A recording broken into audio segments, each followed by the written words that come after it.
Welcome to the Dad Show. Dad Sports Life. Let's go. Today on the Dadger, we've got a guy who truly embraced change at every stage of life, from transitioning from linebacker to tight end, and most recently starting a new career as a producer and artist. We have former Wisconsin Badger Andy Crooks. Thanks for coming on, Andy. Yeah, thanks for having me, Adam. So, I'm not entirely sure. Are you born and raised from Wausau? Yeah, I grew up in Wausau. I went to Wausau East High School back in 04. Can you talk a little bit about your upbringing in Wausau and in central Wisconsin there? Got any siblings? Yeah, I've got a sister who lives very close to me outside of Madison now, which is nice. She's got kids that are similar age to my kids, and just a kind of suburban childhood. Went to parochial school for kindergarten through fifth grade, and then into the public middle school. And sports was always a big part of my life. I played everything I could: football, basketball, baseball, eventually track and field. But just sports was the kind of defining thing from my childhood. And Wausau is a good place to grow up. It's it's a small town ish, right? I mean, it's not tiny, but it's there's some things to do. There's some culture and other things, and proud to be born and raised in Wisconsin. What age did you first start playing organized sports? Oh, that's a good question. Kindergarten, probably. When I was 8, I got third place in the state of Wisconsin for punt, pass, and kick. Okay. And I got to go to a Packer game and do punt, pass, and kick at halftime. Got to meet Brett Favre when he was just a young buck. I actually remember it was at County Stadium in Milwaukee before Miller Park, because they used to play games there, and now they got the gold package or whatever for those Milwaukee season ticket holders. Yep. But Brett came out and he's like, "Hey, I did punt, pass, and kick when I was a kid back in Mississippi." They were playing the Lions that day, and Barry Sanders was kind of doing laps around the field, and none of us had any idea who he was. And Brett's like, so we're like, "Who is that guy?" And Brett's like, "Hey, what's your name?" Obviously, Brett knew who he was, and this was back in 94, so before any of the OJ stuff. But Barry Sanders was like, "Oh, I'm OJ Simpson."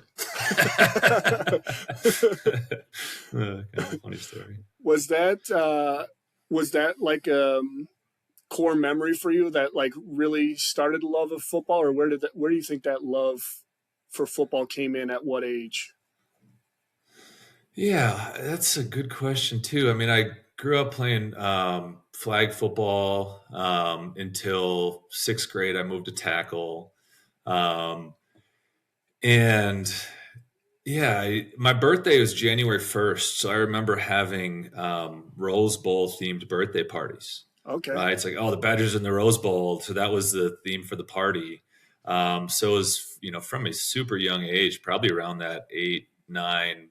I think I was around then when I went to my first Packer game. And yeah, football, it's funny. I enjoy playing basketball more than I enjoyed playing football. But I'm a 6'3" post player, so that's, limiting. Yeah. I remember playing AAU in 8th grade against Randolph Boys Club, and I was guarding Greg Steemsma, right? I was 6'3", full grown, and he was like 6'9", 6'10", and I'm like, body him up in the post, and he just turns and dunks on me. It's like, okay, maybe I'm in the wrong sport. It sounds like your parents were big sports fans growing up. Did your dad coach you in anything growing up? Or he coached me in flag when I was younger. But yeah, my parents were always super supportive of all my athletics and driving me around. And, I remember going to travel baseball tournaments in St. Louis and kind of all over, and, driving me around for the AAU stuff. And they were always super supportive. Now I'm coaching my son and everything I can. Just finished up a basketball season. I coached him in flag football this year, and I think there's definitely some kind of father son dynamics, in coaching that can be difficult to navigate, right? It's like you want, I think a lot as a parent, like you want this kid to be a better version of yourself, which can be a Yeah. lot of pressure, right? Putting too much pressure on that at times, led to some challenges on my end until I kind of learned to kind of loosen up on it a little bit. But I love coaching. I love, coaching my kid and coaching other kids. I get a lot of joy out of it. You talk about traveling, doing for AAU baseball. You switched over to track in high school. In an article I read, basically saying you wanted to work on your speed and kind of more footwork type stuff with track and field. Was that tough for you to give up baseball? Because it sounds like you were decent at it if you're playing AAU. Yeah, I always enjoy. Well, I maybe not always enjoyed baseball. I mean, I definitely enjoyed baseball, and for a long time, it was a regret that I had, kind of given up baseball for track. But at my high school, the football coaches were the track coaches, and like, hey, you should do track, and it ended up okay. I mean, I went to state as a senior and shot put and the 4x1 in track. Um, Man, those two which things do so not normally go together. when I was a junior, I went to state and shot put, and this was the first time I ever saw Joe Thomas. He was a senior, Okay. and he threw the freaking shot put out of the ring, like over the backboard. It's like, Yeah. it's like we're just here to watch Joe. It's funny you talk about kind of your real enjoyment being basketball. A lot of football players say their first love is basketball. Why do you think that is? Is it just because football comes so later in life? Like basketball you can start in, pretty young. Football, like you said, tackle is usually like 6th grade. Yeah, what I really like about basketball is the improvisational kind of nature of it, where okay, five guys on the court, you're playing offense and defense, and you might have like a set play, but otherwise it's kind of unscripted. It's kind of like a dance, I guess, in some ways, where it's just like see what's open. Where football, it's like okay, here's your play. This is your read, but ultimately this is the thing you're doing. Where basketball can just get into a little bit more flow, and yeah, just be more reactive and improvisational, I guess. You talked a little bit about there, but so basketball is more about playing in space and you know constantly changing direction. How did that help you as a football player, especially when transitioning into positions, which we'll get into later? Oh, totally right. I mean, the versatility of offense and defense. I mean, being able to catch the ball, being able to move your feet, and I mean the footwork translates to everything. One of the best books I've read lately is a book called Range, David Epstein. That the whole book is the argument for breadth over depth. And it makes a lot of cases of sport as well, where the kids that specialize early, it might seem like, if your kid doesn't specialize, they're falling behind, right? Yeah, But, over the long term, like that diversity and learning all those different things, it makes a case that serves you more than just like the hyper specialization, which is really tough in this day and age when all the kids are, pushed into the specialization, right? Like, hey, if you want to, compete at the next level, or if you want to, whatever, um, it happens a ton. And ultimately, if a kid decides that a sport is something he wants to primarily focus on, like, I'll support that. yeah, But as for my children, as long as I can keep them in diversity of things, the better. I'm also a generalist, so I I've never been like, hey, just one thing. And I've you know had some success just having diverse skill sets. So the book really played to my ego, I think. yeah. I mean, to that same point, like obviously when you got to Wisconsin, it's way faster pace, right? Did you feel more prepared for that jump because you had competed in multiple sports and against different types of athletes already? Oh, that's a good question. I mean, I'm sure it helped. I've never thought about that.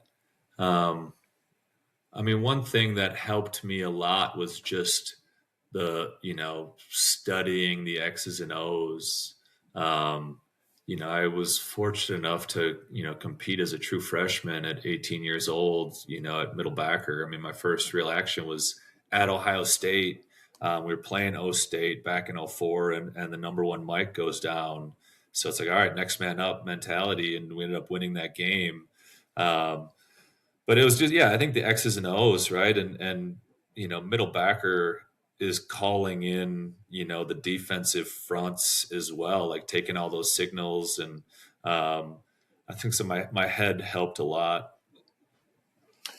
So, three sports in high school, three different team cultures. Do you think that, you know, three different sports, three different team cultures that you had to navigate helped you develop leadership skills that carried into your college career? I think it probably did. Because I I think you think, were a captain the final 2 years on your basketball team, correct? yeah, in high school. Yeah, Um, yeah, the you're thinking about like the different teams, right? The football locker room, so many guys, right? And track and field, like what is a leader in track and field, which is, in a pretty individual sport. Like basketball, the guys that I'm still buddies with mostly today were the basketball buddies, right? There's just something about like that smaller team, you know. But leadership, kind of happens over time too. I mean, one of the biggest leadership lessons I remember was when I got hurt my senior year, right? And I'm on the sidelines. I was the captain of the team that year, but I couldn't really play because I pulled my hammy, which lingered all year. And I remember like talking with my coaches, like, oh, that about like, is this the time to yell or whatever? And it's like, no, it's like encourage positivity, like nobody, very few respond well to like that harsh, like, oh, get your stuff together, yeah, versus like, hey, you got this, right? yeah. And the encouragement, um, which that's one thing I'll never forget is like kind of being stuck, like, oh, I can't play, but like, what can I do? And just try to support the guys, best you can. We'll switch to football here. What did you play both ways In high in high school, school? Yeah, in high school. mostly linebacker. We had a nice fullback, Zach Glasscock, his name was, and so we did some platooning. But I did play a little bit of fullback as well. I mean, would have loved to go both ways, but I mean, he was a good player. He was the same age as I was. So and, so that it is what it is. But yeah, fullback, linebacker, mostly linebacker. When did you start getting recruited in high school? My high school coach, Jack Seinold, was a great coach. And, he's like, he was, my biggest advocate sending film out. He took me to the Badger camp before, my senior year. And I actually just talked to Coach Seinold, a year or two ago. And he told me the story about how at that camp, Alvarez comes up to him at the beginning of the camp and says, hey, like it's your guy or another guy here that we're going to offer a scholarship to. I'll let you know by the end of the day. And it was about 15 minutes later that Alvarez goes to Coach Seinold. He's like, hey, we're going to offer your guy. And Coach Seinold's like, what happened? You told me, you're going to offer at the end of the day, or you're going to make your decision by the end of the day. And Alvarez said, "Is like, well, your guy's at the front of every line. Like he's sprinting between the drills, right? He's like, that was what got me a scholarship, was just that effort of not on the field but between the stuff, which translates to the field, I think." Did you? I mean, I guess was it a quick kind of recruiting process that you had, with Y- with Wisconsin kind of coming in and saying we're gonna offer, or Yeah, did you kind of weigh out a couple other schools maybe? I had two other offers on the table at that point, Northern Illinois and Minnesota. Um, and Coach Seinold was like, "Hey, if you think you're going to go to Wisconsin, like it makes sense to commit early, right? They'll still honor it, if you get hurt or whatever." So I ended up committing before my senior year and had a really good year on defense. Journal Sentinel Defensive Player of the Year. Had a really good year. Which, I mean, I have no regrets. Like Wisconsin is and was the right place for me. Prior to those offers coming in, did your coach have you going to quite a few camps? Like, was he pushing camps as the best way to get your name out there at the time? He took me up to the Minnesota camp and the Wisconsin camp, but those were the only two that we did. I mean, if I did have a regret, it was probably only taking one official visit because I hear, those can be pretty fun. Um, but yeah, it was just the two. And, it made a lot of sense for me to stay relatively closer to home. I mean, I was getting recruited by Iowa, Nebraska, and Stanford and, a few other places. But ultimately, made the right decision to, stay close to home and, love Madison. It's a great spot. I still live here today. So Did any of those schools have like really good pitches that if you hadn't been from Wisconsin, you may have considered going there? And don't say Minnesota. No, I'm kidding. well, I think I really just entertained Minnesota to mess with my dad. Um, I didn't. I don't remember having any real interest. We went to that camp there and sat with Coach Mason at the time, and I was with my parents, and he just talked to them the whole time. Your son, your son. He never talked to me. Never called me by my name. It's like, what are you doing here, buddy? Like, Right. I read a very old article that said I think it was either your high school or your college girlfriend at the time, her parents were Minnesota fans. So, do you have a deep hatred for Minnesota? I don't hate anybody, man. I mean, Minnesota's a nice program. I mean, I got buddies who went there, and it is what it is. Rivalries are good as long as you don't take them too seriously, I think. Yeah. So transitioning from high school to college, what was the toughest transition for you, whether it be inside or outside of football? I think like the time management, right? Of okay, you have to balance school and sport and social, and also, you have freedom over your schedule, which I'd wager most high school kids don't. Um, so it was really that adjustment, like, oh, I can kind of do whatever I want, and how do I find that balance? I think it eluded me a little bit back then. I'm still working to find the balance and doing a better job than I have ever. But I think balance is super important. Everything in moderation, right? Especially moderation. Yes. I would say like 90% of the guys I interview, football players, I should say, have a story their first year where they needed to be talked off the ledge from quitting. Did you ever have that moment the first year? I never thought about quitting. When I went to school, my dad made me promise him I'd get a degree. And, it was a commitment that I made, and I believe in doing what I say that I'll do. And so it was never a thought about quitting. I think it helped too to be close to home. Yeah. If I would have gone out of state or something, a little bit of culture shock or, whatever, would have been a lot harder. But, and it also helped like having some success as a freshman, Yeah. getting to travel, getting to play. I think helped a lot.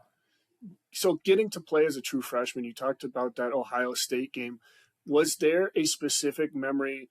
And we'll do it for both at linebacker your freshman year or sophomore year, and then secondly at tight end where you got comfortable enough to say, okay, I'm good enough to be out here. Like I can compete with these guys, or was it, right away you had that mindset? I think, I mean, I've always been a confident dude. I mean, sometimes blindly.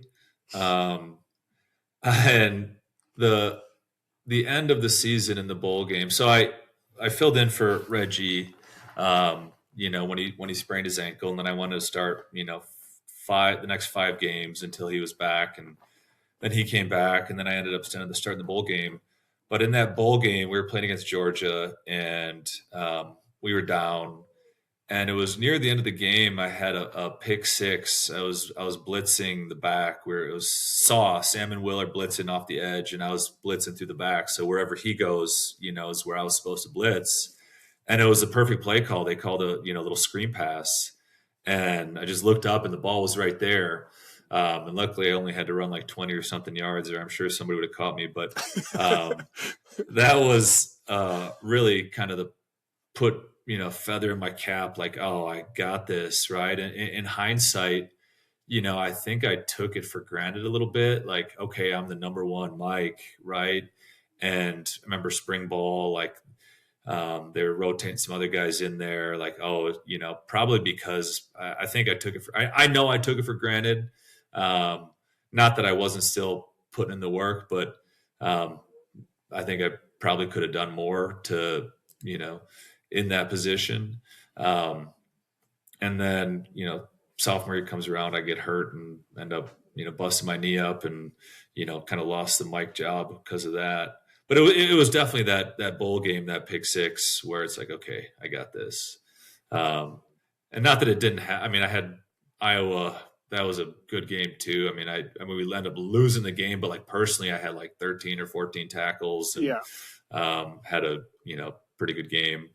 So I felt like I could hang. Tight end wise, I don't know. At tight end is not totally different, I guess.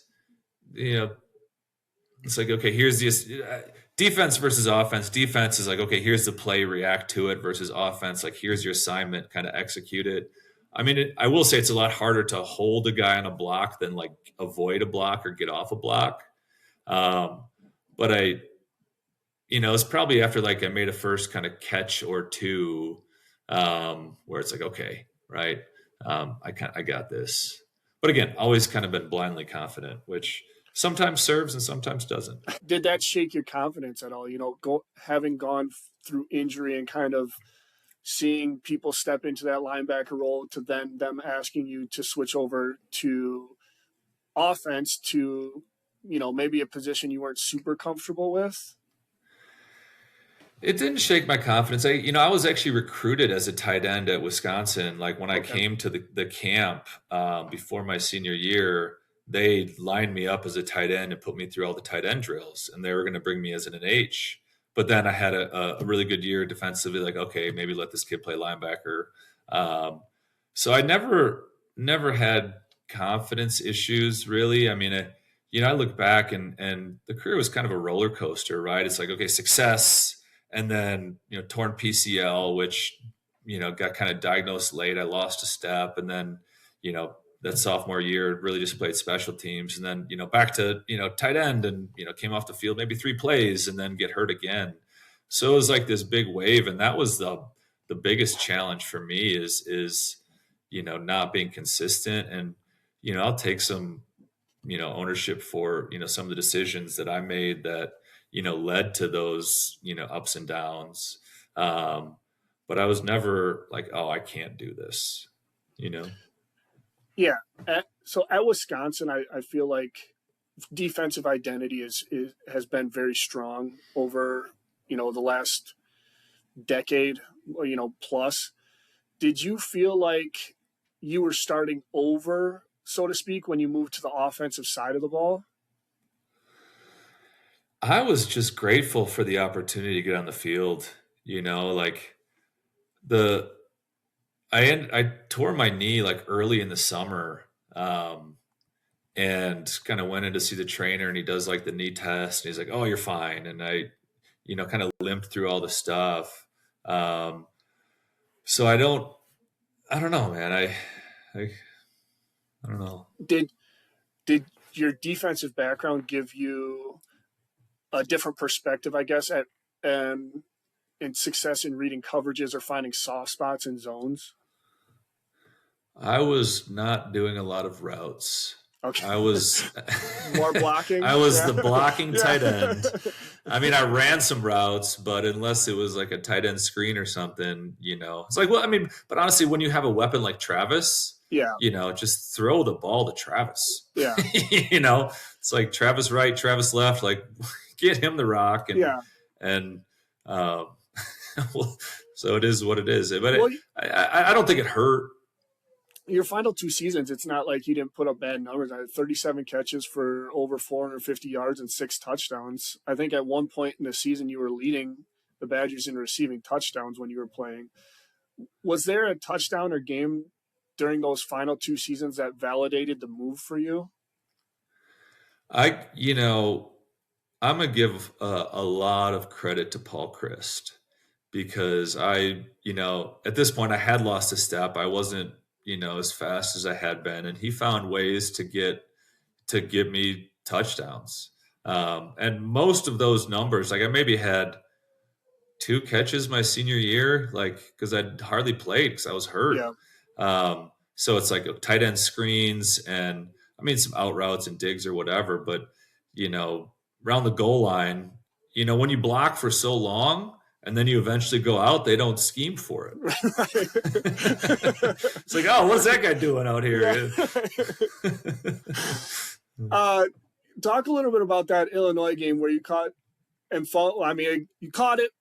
They ruled it a fumble in the end zone. Then you recovered it for the game-winning touchdown. What was the emotion that kind of went into that?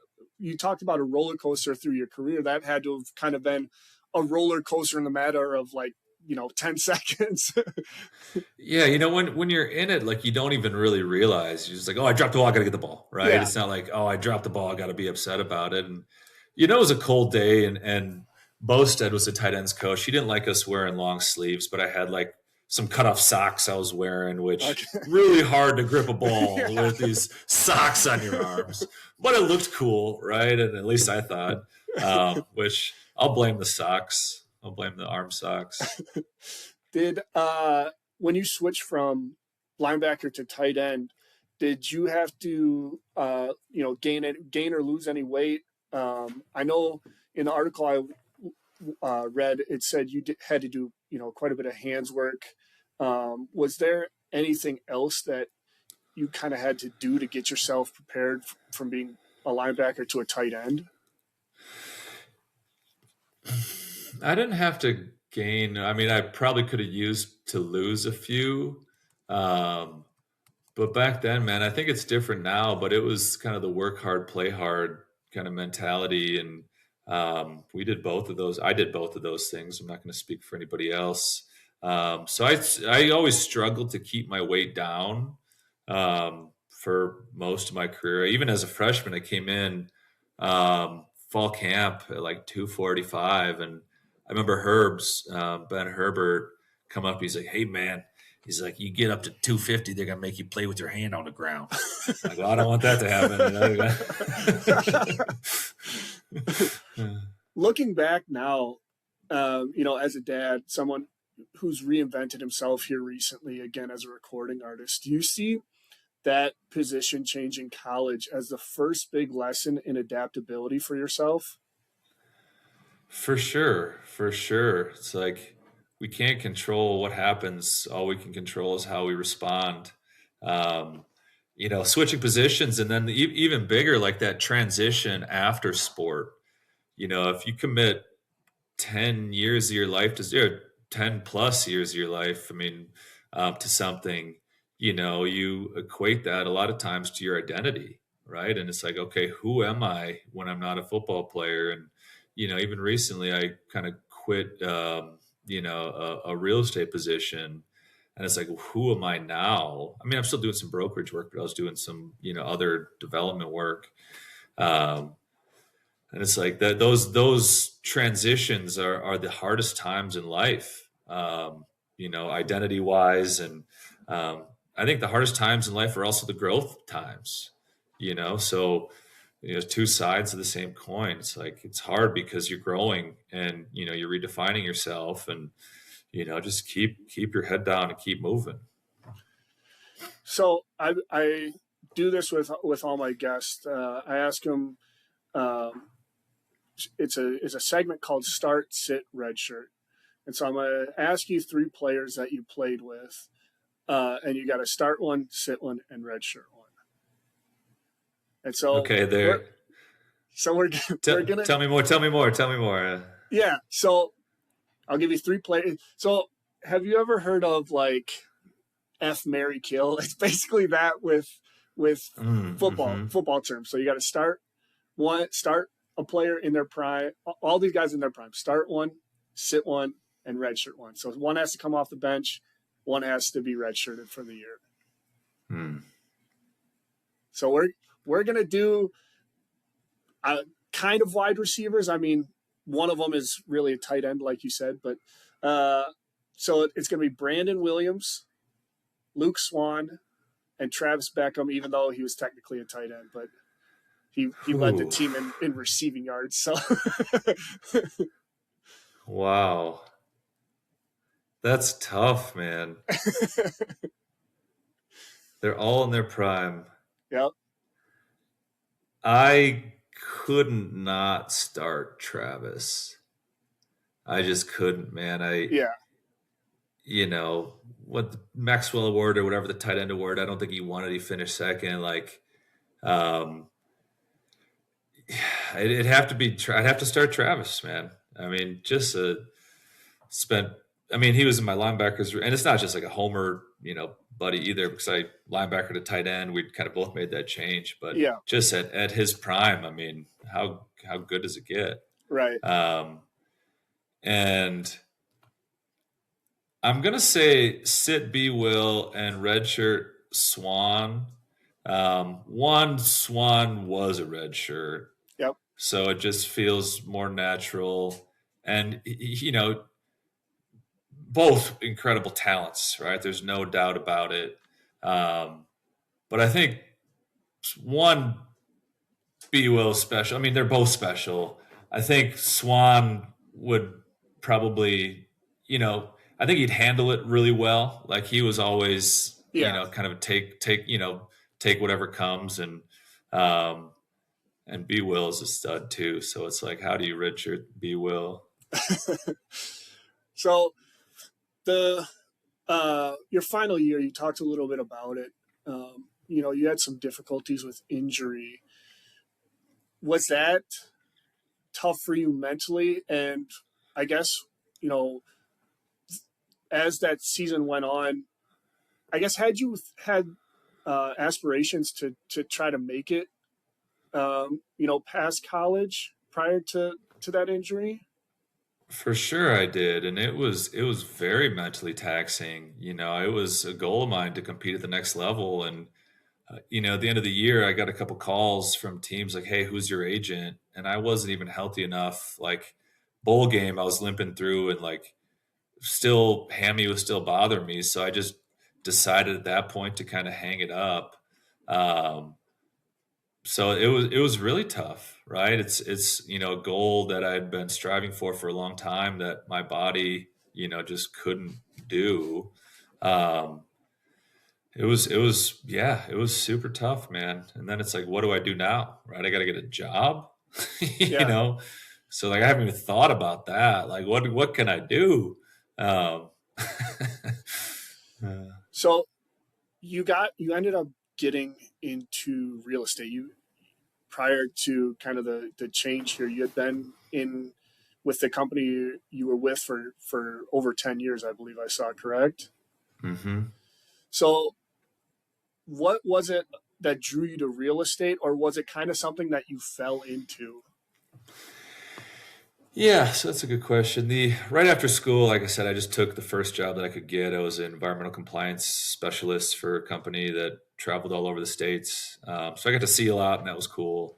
But I was far away from home and wasn't really digging that. I was also where our client was 7-Eleven, so I was spending 8 hours in an F-150 truck and just eating, roller dogs and stuff. Yeah, So it right. put on a bunch of weight.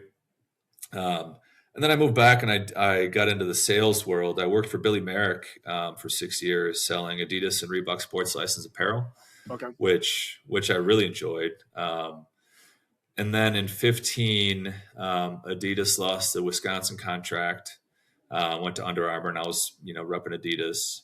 So I was losing about a third of my territory. Um, and at that point, I decided to shift into my ex's family business, which was real estate. Um, uh, they manage apartments, they build, they develop, they do brokerage work, and kind of started at the bottom, just doing maintenance stuff, and eventually took over the maintenance management. And then got my real estate license right away, got my brokerage license as soon as I could, took over the brokerage management as soon as I could, and then got into the development world, which I preferred to the other things. And up until about a year ago, I was kind of responsible for all the development activity and also managing the brokerage there. But it was just something I fell into. But family business is tough, man. It's really tough. I was the married in, right? Yeah. So I didn't grow up in that business, and I was always somebody who worked my tail off. Um, but it's, you don't always get what you think you should get. And then throw in that kind of family dynamic, and it was very trying for the last 18 months until I kind of finally made the decision, like, hey, I can't do this anymore. And then it was another big identity thing, like, okay, now what? Yeah. Like, I'm a real estate guy, that's where I hung my hat. That's, those are my connections. Those are kind of everything. And it took some time to kind of adjust out of that. I think it's unlikely I ever go back into that space, which, I think I was good at it. But a lot of lessons for sure. All right. No more real estate. Let's talk about the spice rack. Spice rack. Now we're talking. Yeah. In the press release, you kind of mentioned, being in Costa Rica and saying, really looking and seeing what 10 years down the road looked like for your life, if it would be something you would regret, like not making this decision. I guess how scary was it to actually listen to that answer? Oh, like asking man. yourself what you'd regret not doing in years down the road, Yeah. I mean, full disclosure, it was a plant medicine kind of ceremony. And I feel like when I've always been a guy who can figure stuff out and can make the best of a situation, right? But that led to me in a lot of ways not being more opportunistic than intentional. Like real estate, I never said like, hey, I'm going to get into real estate. It's like, hey, Yeah. I think there's an opportunity here, to help and to do all these new learn and grow and whatever. And I think when we're not true to ourselves is where a lot of mental health issues come from, right? Anxiety or depression or whatever. And I just decided to listen to myself. I think we all probably know what's best for us at our core. Yeah. I think there's a lot of times fear associated with that, especially something like music. It's like, well, I got to put myself out there and whatever. But I just decided to listen to myself, man, and listen to my heart, listen to my soul. And I don't have ambitions that'll ever be a career or whatever, but I'm going to do it for as long as I can. And I'm going to enjoy it. I love the creative process. I love, being able to express myself. I prefer the creation to the performance, but I've learned that in order to take the creation and give it its full form, is like you have to put that work in then behind the practice. So you go to a studio, it's like, okay, I wrote these songs, and you can bring in some musicians or whatever to kind of support, but then you got to learn the songs and perform them. Right. It's like, this is a new baby. I don't know how to play this yet. Right. But I've been doing a lot of open mics and having a lot of fun, man. Just playing, performing. I did one in Madison yesterday, and I'm just loving it. Just loving it. You touched on it a little bit there. The real estate business is, structured, numbers driven, deal focused. Music is kind of the opposite, right? Like, it's vulnerable, creative. How hard was it, if at all, to rewire your brain from one world to the other? Well, the thing that I enjoyed most about development was the creative aspect, right? Okay. It's like, okay, you take this site, and each site is different, right? And how do you maximize it, but also not just do something that's like totally cookie cutter or whatever. So I had some of that in the development space, but there's the medicines that I participated in Costa Rica helped to rewire my brain, and then back that up with, the integration work, the meditation, and other things to really just learn to slow down. Yeah. I think at some point in my life, I equated speed to safety. So it's like, how do I move? Yeah. But there's a real benefit to taking a step back and, being intentional and being, just slower, which 18 months ago, I would have denigrated, not moving fast. Right. So it's like, speed. How do I do this quicker? How do we, Right. You wrote every song and played multiple instruments on this album, from guitar to banjo, Shruti box. I don't even know what that is, but it says you played it on there. I guess, was it important for you, for this first album, to have your fingerprints on every part of it?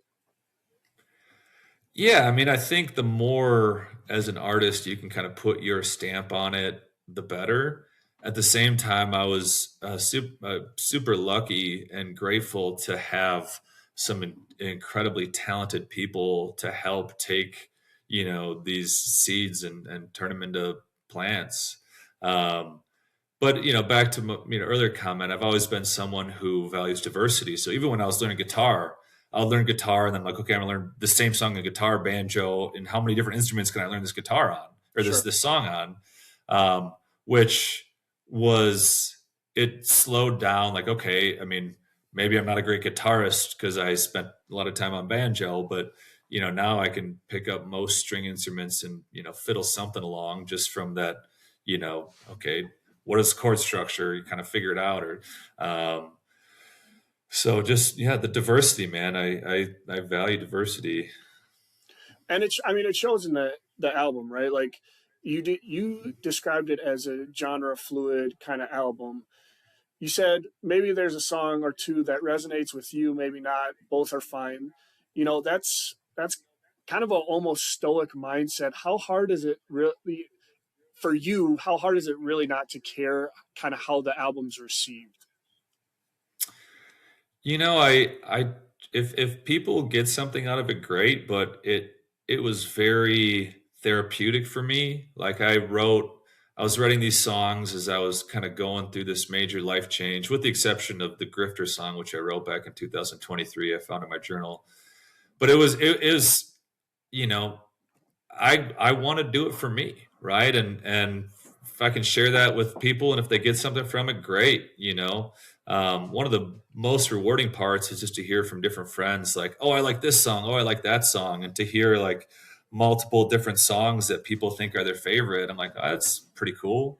So I'm just super grateful and proud of that, and I'm going to continue to do that for as long as I can. Was there a song on this album that was most emotionally difficult or draining to write or record? For sure. Do I have to answer that? Not if you don't want to. If you don't want to, No, yeah. I sent a bunch of demos to my producer buddy, and then we had our kind of pre-production, meeting dinner, before the first week in the studio, and he's like, "What song do you want to start with?" I'm like, "I don't know, man. Like, what do you think? You're the professional." And he's like, "This one, the song called 'Who Needs a Heart,'" which was a lot of pain, in the transition of the change in my life. Um, and it was one thing to write it, it was another thing to record it. And I remember just listening to it in the studio and just crying, just hearing, my pain. But it was processing, man. That's how I processed it. And, if my guitar is my best friend now. Like I spend a few hours a day, just playing music, and, what would I be doing otherwise? I don't know. Something way worse. So we talked a little bit about identity. So, you transitioned from linebacker to tight end in college. You've now transitioned from broker to artist. Do you think reinvention is becoming part of your identity now? Oh man, I guess, yeah. I hope to not have to do it too many more times because it's hard. Yeah. But yeah, like I said, we can't control what happens. We can control how we respond, and it's gonna be hard when you're in it to see it. But looking back at all those transitions, like those have been the biggest growth times of my life. Were there any parts of recording this where you maybe had doubt in like, what am I doing here? Like, was there any tough parts of recording this? Peter Bourne is good friend, and kind of we co-produced the album. He just made it so easy. Like he'd take the demo and he'd just get on the keyboard and be like, "Hey, what do you think about this?" I'm like, "Oh, that's perfect. Like you nailed it." Yeah. So he just helped give me so much confidence. He said before we started, like, "Hey, we're gonna shoot for." I did 2 weeks in the studio with him, and he's like, "We're gonna do a song a day, Monday through Thursday, and then Friday will be our mix day." And it was like the end of the day on Tuesday or Wednesday. He's like, I set a song a day. I didn't think we'd get there. That was like an ambitious goal. And so he helped instill a lot of confidence on me. And then, Randy Casey, like such a talented guitar player. I mean, he played lead on all those tracks. Like, oh my gosh, like to take something so raw and turn it into real music is just so gratifying. And, hats off to everybody that helped. So is Young Geezer your record label as well, or was that Correct. just the record label? Okay. Correct. Yeah, like what is the value of a record label today, right? In the day and age where the streaming and everything is everything else. Yeah, right. But at the same time, if you don't register a publishing entity, like if they ever were to get a bunch of streams, you're missing out on half the revenue. Yeah. And it also kind of professionalizes the business too, right? In a limited liability corporation. And Young Geezer, man, that was I thought about using that as a stage name for a while. But I got a good name, so I'm going to keep using it. Yeah, you got a performer's name. You definitely have a performer's name. So we'll tie this into kind of parenting as well. How do your kids react to seeing you step into something new and vulnerable like this? Are they aware of how difficult it may be, or not? They're not quite to that age yet where they can really, kind of appreciate it. Yeah, I don't think they're fully aware. My oldest will be 10 next week. But it's super fun to just do it around them. I mean, I remember playing it was when my son was born, when my mom got me a ukulele, which became a gateway instrument for me. Because I took guitar lessons as a kid, but I never practiced because I was too busy with sport or whatever else, right? It's really hard to, I mean, as time as our greatest commodity, like how do you focus on two things? You just couldn't, right? But I always told them I wanted to play music and I always wanted to do guitar, so they supported me and they got me lessons for a few years and everything else. But yeah, it was having kids where I just found myself at home more, where I really then just started practicing. And with both of my daughters, I remember playing to them when they were younger, and they for a while they're a muse, right? And they just sit and watch, and then they hit an age where they want your attention, and they just put their hand over the guitar trying to silence it, and mute it. But now I've got the little home studio, and like, hey kids, like, say something. I'm like, hey, my son Clayton, like, I want to teach you how to use this software, dude. You can be a Yeah. producer, man. You can. So it's something fun that we're doing together, and yeah, maybe it's not as hard, if you start early. What for you? What does success look like for this album? I think I've done it, man. It was just releasing it, you know. Sure. Uh, am I trying to promote it? Yes. But I'm just proud, man. It's the first something I haven't done before, and I did it, and I'm I like the way it sounds. So I've got it, man. 10 years from now, when you look back at this album, what do you hope you'll say about the decision you made? Well, hopefully 10 years from now, I'm still playing.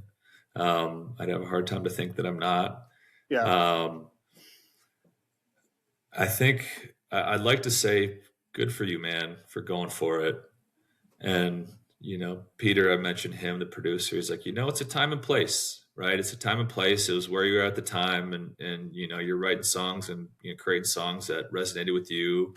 Uh, and I'm excited to, just continue that journey, and to bring, more energy and, you know, more flower pot vibes, right? That was the first track, and it's kind of like that funky. It's like, okay, I want to kind of replicate sort of that vibe track versus, there's a place for the, kind of bluesy Americana stuff too. Yeah.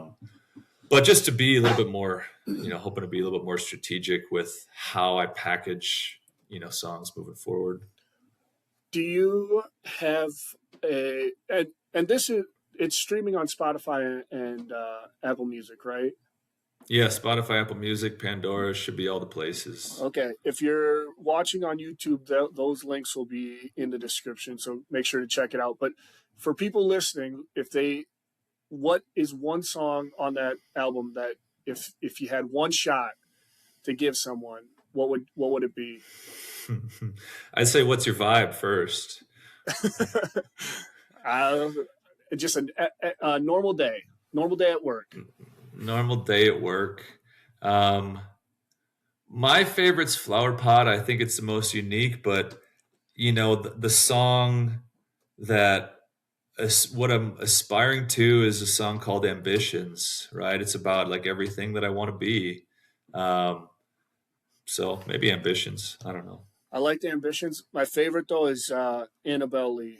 It's got like You really? It's All got right. it's got like a Louisiana kind of Mardi Gras vibe to it a little bit. Yeah, the concept was like a New Orleans kind of funeral march with the horns, and then how it kind of picks up at the end. Yes, 1000%.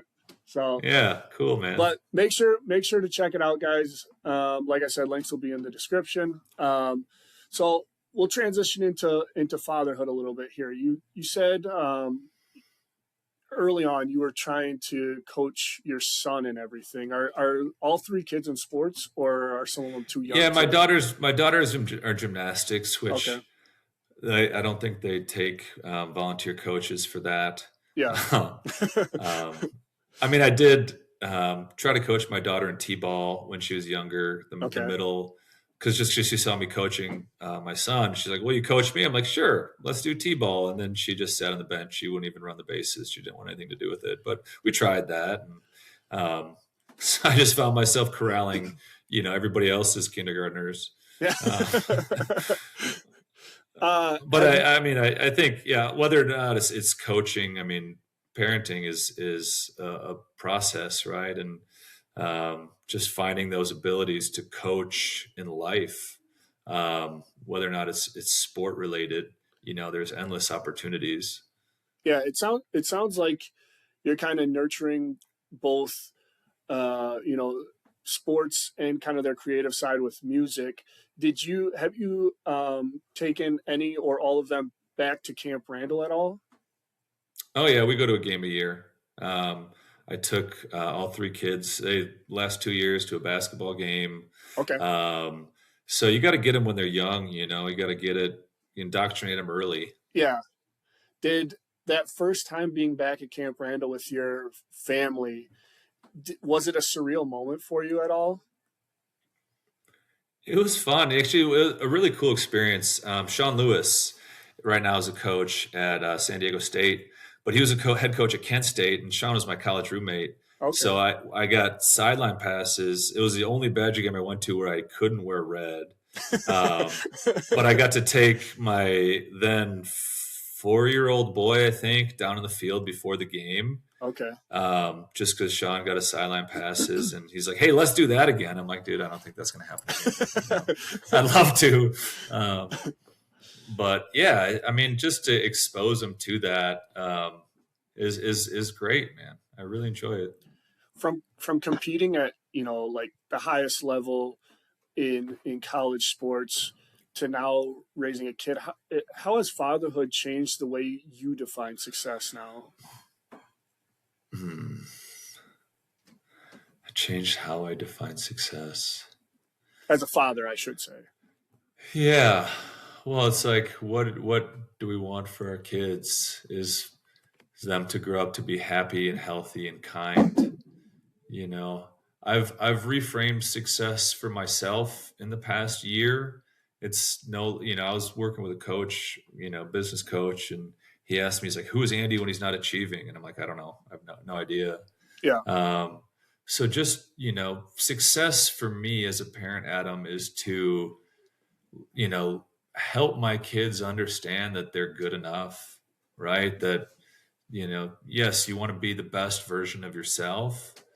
But that's the best we can do, and parenting is so freaking hard.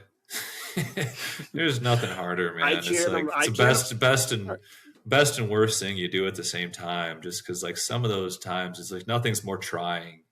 But I've noticed the less that I try to force things, the smoother it goes. And obviously there's times when, hey, you got to get out the door for X, Y, or Z. But the more you can just kind of, stop and listen and let them, do things that they want to do versus things that I want to do. That's where I've kind of found a lot of success. So you talked a little bit about it earlier, kind of having to refine your coaching style a little bit. And to be honest, a lot of guys that I've had on here kind of said the same thing. I think it's, being a D1 athlete and, the discipline and resilience and all that it takes to get there. You really have to dial it back for kids, What traits from your time as a D1 athlete still show up in your parenting style today, though? Oh, I try to preach about the work, right?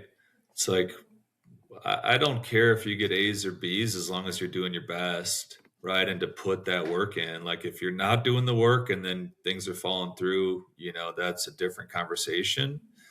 But that work ethic, like there's no substitute for it.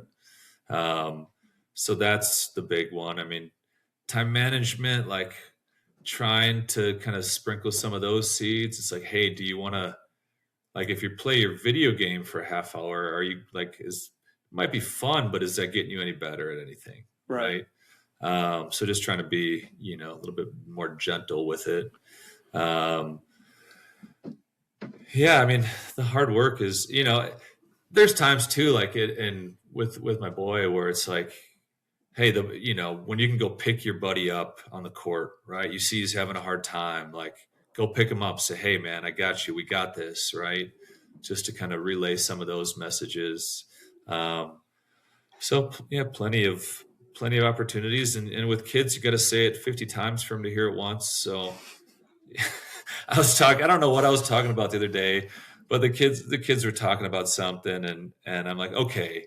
And my daughter goes, oh, here comes a speech. I'm like, yeah, here comes a speech. Get ready. Like, blah, blah, blah, Dad, blah, blah, blah. In terms of in sports, maybe this may be more so applicable to kind of your son, having similar sports that you guys played. How did you find the balance, excuse me, in encouraging kind of him to go into sports with letting him kind of find his own path in it? Yeah, that's a good question, right? Because my boy didn't play basketball last year in third grade, and he was kind of on the fence about this year. I'm like, hey, dude, I'm going to sign you up, right? Give it a year, whatever. So, because it is tough, because like you don't know if you're going to like something until you try it, right? At the same time, like as parents, like we only have so much time. We got multiple children to manage, multiple schedules, right, and all that. So that was kind of one situation where it's like, hey, I'm going to sign you up for this, right? But I'll be there with you. I'm going to coach you, whatever. And it was hard at times too, because like he didn't, like I said, didn't play last year, so he felt like he was behind, on some of like the skills and fundamentals, and that was one of the hardest things for him. It's like I just really struggling with this, and I'm like, dude, you're making so much progress, like you're and just trying to build them up around that. But it's definitely a balance, and I think the more things that I can expose them to, because someday maybe they'll gravitate towards one or two or whatever, but you're not going to gravitate towards something that you haven't done. Yeah. Was there, I guess, when you created this album, or maybe kind of looking back at it, does it feel different knowing that your kids will grow up with it? Like those songs become part of their memories of you? I don't know. It's fun to think about, and they ask me like, Dad, does anybody cover your songs? I'm like, probably not, but I appreciate the question.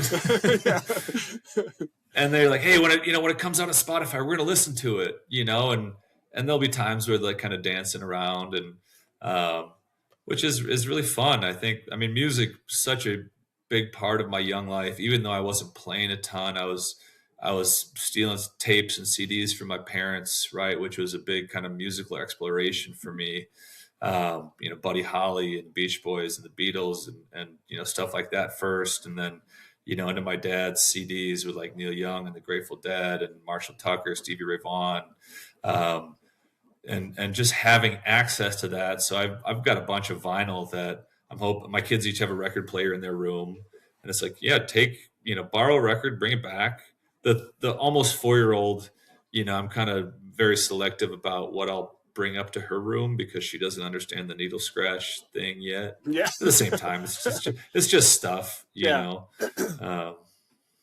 So this has been an awesome interview. I always end it on final 2 questions. So the first one is, if when your kids are grown and they're looking back, if they come across this interview, what is one thing that you hope they take away from it?